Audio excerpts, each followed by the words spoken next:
Mas hoje a gente vai falar de artrite reumatoide. É mais comum do que a gente imagina, é uma doença autoimune, eu sei que tem muita gente com dúvidas. A gente convidou hoje a reumatologista, doutora Tatiana Hasegawa. Falei direitinho? Bem-vinda! Boa tarde, prazer é nosso. Que bacana poder falar desse assunto, porque até lendo aí a pré-pauta e falando, né, e eu comentei com você antes do programa, desse momento nosso, que eu sou filha de uma terapeuta ocupacional, então eu cresci envolvida com esses assuntos e com algumas coisas que você vai mostrar hoje aqui no programa.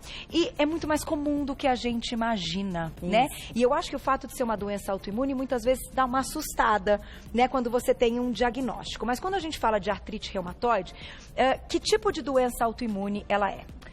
Carol, então, é importante falar porque ela é muito confundida com os outros reumatismos. Perfeito. Então, assim, tem paciente que está lá com dores difusas, achando que é uma doença, como a fibromialgia, ou um lúpus, ou uma artrose. Na verdade, ela tem uma outra característica, assim, um outro batizado. É um outro nome. Outro nome. E uma outra conduta, um outro tratamento. É totalmente diferente do que aquilo que, às vezes, a pessoa vinha achando, via se automedicando, pensando ser uma tendinite, uma bursite, pipocando dor aqui e ali. Então, a característica da artrite reumatoide, ela é uma doença mais estudada dentro da reumatologia hoje, é o que tem mais leque de opções terapêuticas, tanto alternativas, complementares, como medicamentosas mesmo, estudos grandes dentro de artrite reumatoide, e o paciente melhora, né? Tem qualidade de vida? Tem, volta a trabalhar, enfim, estudar, ter as suas funções na casa. Enfim, eu acho que é a doença que tem mais, assim, impacto em termos até de prognóstico, tratamento. Então, que num primeiro momento há essa repulsa, essa estranheza. E depois o paciente percebe que ele consegue conviver muito bem com isso. Vamos colocar um ilustra na tela para você explicar pra gente, então, alguns pontos importantes falando de artrite reumatoide. Daqui a pouquinho tem perguntinhas do público. Olha lá. Na tela, então, como é que ela se manifesta? Cara, então, assim, é importante falar que ela acomete as articulações de vários... Você está falando da anatomia geral, né? Das articulações, a função do joelho, como é importante a gente ter um joelho saudável, com cartilagem boa, porque ele promove para o quê? Flexibilidade, movimento, equilíbrio, olha lá.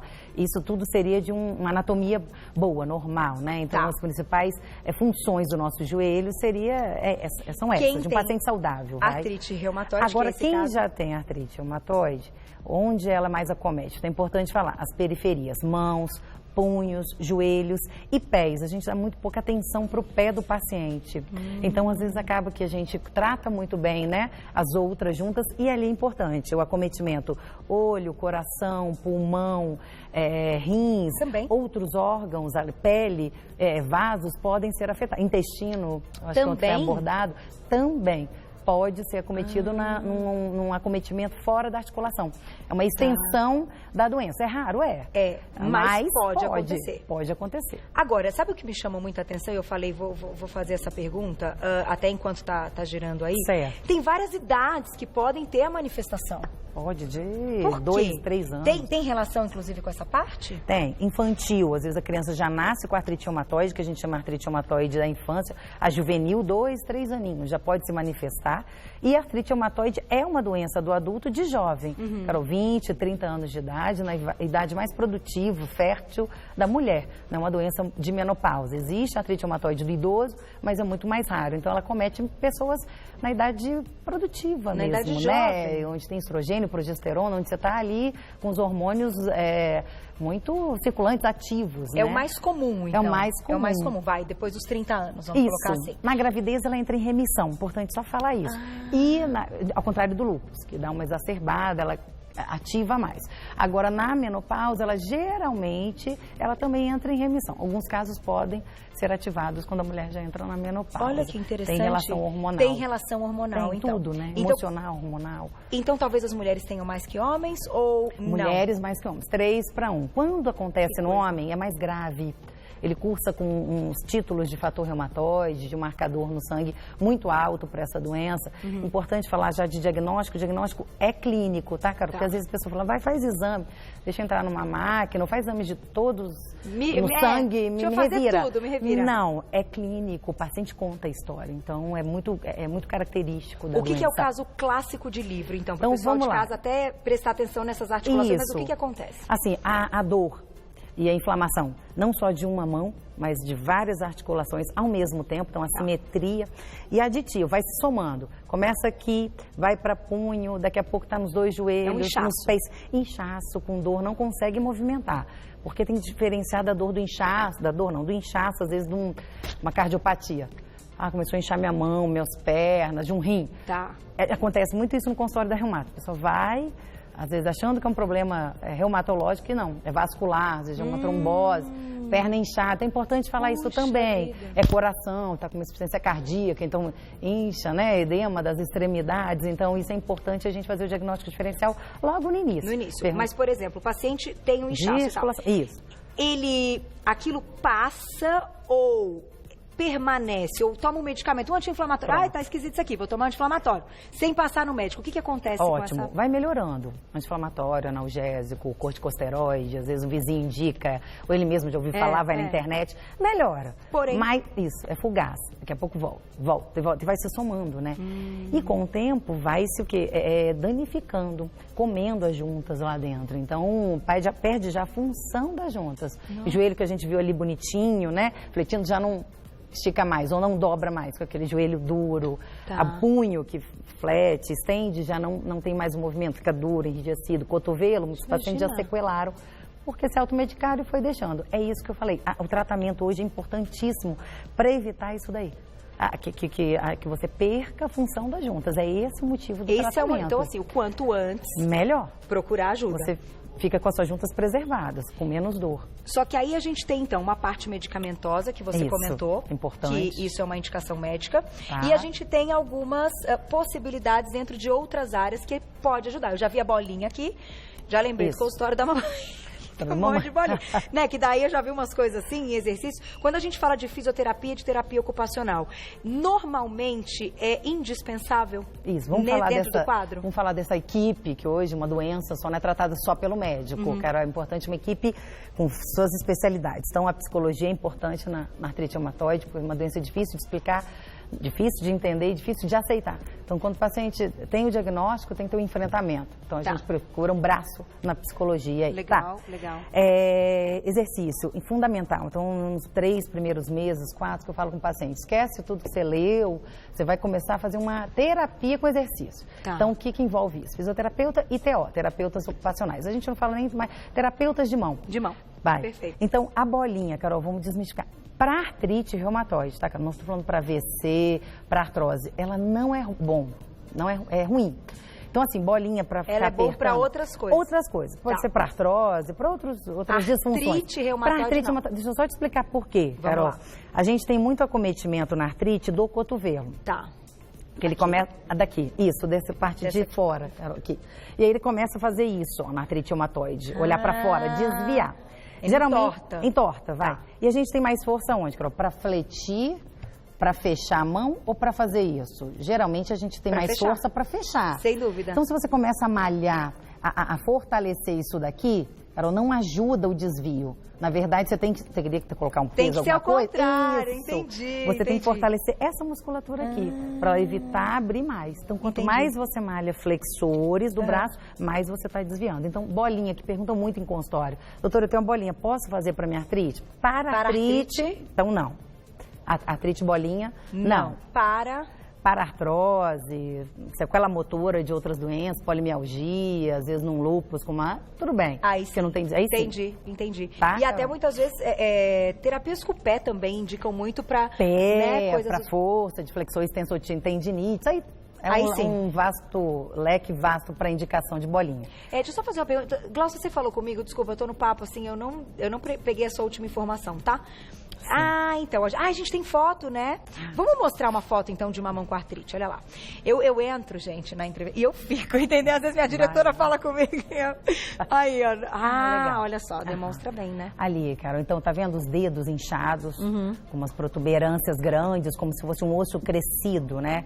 Isso aí dá limitação para fechar, abrir, para fazer as funções do dia a dia. Com certeza. E aí que entram esses aparelhos que a gente vai falar Para que Agora, serve? são Isso, as famosas pronto. orteses. Orteses, né? Como se fosse um gesso, mas é leve, E né? feito muitas vezes para o paciente, né? Tá, então eu quis trazer essas aqui, que elas não são daquelas que você usa só para dormir. Tem as órteses ou as ferramentas de uso noturno, para descansar, para repousar, para a junta não entortar tanto, mesmo durante a noite. Tá. São os anéis que a gente diz de silicone, não é errado falar assim, mas para explicar melhor, umas canaletas, tipo uns anéis mais rígidos, e você usa à noite para dormir. Já viu aqueles dedos com umas bolinhas grandes, Sim. bastante artrose? Você usa à noite para dormir, para evitar que as juntas vão se entortando cada vez mais. Então, Tá. aquilo ali é de repouso. Tá. Essas daqui não, Carol, para quem trabalha mesmo. Então, o paciente põe... Por exemplo, você tem muita artrite no dedão, no polegar. Você vai no terapeuta ocupacional, no terapeuta de mão, ele confecciona isso aqui como, Carol? Individual, customizado, é personalizado, com material É um trabalho muito termoplástico, isso. E ele coloca para você usar o quê? Para digitar, para você fazer as atividades do dia a dia, para repousar a articulação. Perfeito. Tá? Mas é usado promover um no esforço movimento. maior. Isso. Durante o dia, que é o momento Isso. que a gente não está pensando se está fazendo ou não, né? Isso, é importante falar que isso aí é para o movimento. Olha Às só vezes o que paciente legal, fala, não, vou ter que ficar paradinho, não vou poder trabalhar. Não, vai sim. Ela vai só colocar seu punho no lugar, para evitar que inflame ou entorte. É muito interessante esse universo. Gente, é fantástico. É. Tô aqui E até ajuda, viu? emocionada com a pauta, porque eu vejo e enxergo Você aí uma lembra vida, tudo? né? Uma vida de ver minha mãe trabalhando nessa área, muito claro. legal. Muito Tem bom. perguntinha pra você na Vai tela, lá. quem escreveu pra gente. Olha lá. Ai, que bonitas fotos ali das mãos. Anaí, querida, um beijo. Colágeno tipo 2 ajuda no tratamento? Carol, é importante essas perguntas de colágeno, cartilagem. O colágeno a gente produz, tipo 1 e tipo 2. É para a pele, para as articulações. Assim, não tem evidência nenhuma ainda para artrite reumatoide. Tá. Você pode usar, mas não tem nada ainda comprovado cientificamente para falar, usa porque existe melhora na sua artrite. Tá. É outro tipo de tratamento, não para artrite. Não para artrite, tá bom. A gente algumas coisas aparecem muitas vezes em perguntas que as pessoas às vezes ouviram, leram e tal, ou até receberam, né, de alguma forma, e às vezes a gente não sabe exatamente o que é, mas colágeno que ela tá falando é o colágeno mesmo. Colágeno mesmo, Tá. isso. Neste caso, não tem nada Não. científico. Comprovando. Na próxima. Isso. Tá aí. Obrigada, Dani. Tenho artrite. Está controlada, mas tenho medo de ter deformidades com a chegada da velhice. Isso pode acontecer? Sim, porque assim, lembra que é um corpo que vai envelhecendo. É uma estrutura óssea como outra qualquer, só que com artrite reumatoide. Então, uma pessoa rígida, saudável, no envelhecimento vai acabar acontecendo o quê? Artrose, uma cartilagem que vai desgastando, eles também vão passar por isso, obviamente. Então a gente tem que ter esse cuidado de não tratar só, focar na artrite, mas vai aparecendo as outras doenças do esqueleto senil, do esqueleto dos ossos senil, como artrose, osteoporose, a gente pode fazer depois falar sobre isso um pouco. Olha que interessante. Hérnia de disco, então isso vai tendo que se tratar em conjunto, não vai delegar só o tratamento de uma doença, você vai associando. Eu não sei se saiu isso em alguma pergunta, mas alimentação, Sim, assim, ia falar hábitos isso de vida. daquela equipe multidisciplinar. Então, psicólogo, fisioterapeuta, terapeuta ocupacional. Hoje existe um leque importante para nutrição. Tem vários Ligado a trabalhos. doenças autoimunes, então. Isso mesmo. Para muita coisa dieta inflamatória que acaba influenciando na inflamação. Puxa. Então, na inflamação mesmo das juntas. Então, às vezes, um alimento que pode parecer assim, saudável ou benigno, mas para a articulação ele pode ter um efeito catastrófico. Que interessante. Então existe essa associação das moléculas. Também. Então, Dani, a gente está falando aí de envelhecimento, que ela colocou algo do futuro, né? Hoje que ela é jovem e tal, e está tudo controlado. É agora que a gente consegue prevenir o máximo que a gente pode. Claro. Para pensar lá na frente. Então, de repente, procurar alguém que tenha essa base de nutrição ligada a essas doenças autoimunes. Eu acho que fica a resposta legal para Dani. Bom saber disso, gente. No final, a alimentação tá em tudo, né? Isso. Tem mais perguntinha, dá tempo. Olha lá, mais uma na tela. Obrigada, Vitória. Tenho artrite reumatoide, posso praticar exercício? Ai, que pergunta linda. Isso, deve. Então, o exercício na artrite reumatoide, ao contrário de antigamente, que as pessoas achavam artrite, tem que isolar, ficar na cadeira de balanço, sentadinho, quieto. Não. Isso mudou muito, assim, deve fazer exercício. Ah, mas está inflamado. Ok, não vai pegar peso ali, mas vai fazer um exercício que mantenha aquela articulação ali no lugar, que já dê um pouquinho de estabilidade, um pouco de mobilidade, força, não deixar a pessoa sedentária. Isso é contra o tratamento da artrite O hoje. ideal é ter mais músculo mesmo, fortalecermos Isso, a parte muscular, óssea, equilíbrio, marcha, enfim. Isso aí melhora em toda a doença, Tá como aí. um todo. Então é indicado e não contraindicado. Isso. Dá mais, tem tempo de mais uma? 2 minutinhos, Glaucia? Dá mais uma. Vamos lá na tela. Bianca, obrigada. É uma doença hereditária? Sim, é uma doença que tem uma parte genética forte, 30%, 40%. Mas é muito da pessoa mesmo, né? Geralmente você vai para os ancestrais, dificilmente você encontra uma mãe, uma avó com artrite reumatoide, mas existe um risco de transmissão. Não como lúpus, mas existe. Quando a gente fala em geral de doenças autoimunes, então a genética é algo que influencia. Tem uma parcela de influência, sim. Aí. É muito bom estar bem informado. Só posso agradecer. Que delícia de papo hoje com a reumatologista, a doutora Tatiana Hasegawa. Vou fazer um agradecimento para vocês e passar um site, que é o www.cqv.net.br. cqv.net.br. Você encontra mais informações e pode ter esse papo, enfim, e saber cada vez mais, porque quando a gente recebe um diagnóstico, eu acho que a informação é o que conta, pra gente não aumentar as coisas. Isso não acontece só com vocês, acontece comigo também. Entrevistando médicos todo dia, pode ter certeza. Mas, doutora, pra gente fechar, que a gente tem um minutinho, o mais importante é manter a calma? Calma. Psicológico tem que estar bem, enfrentar bem a doença.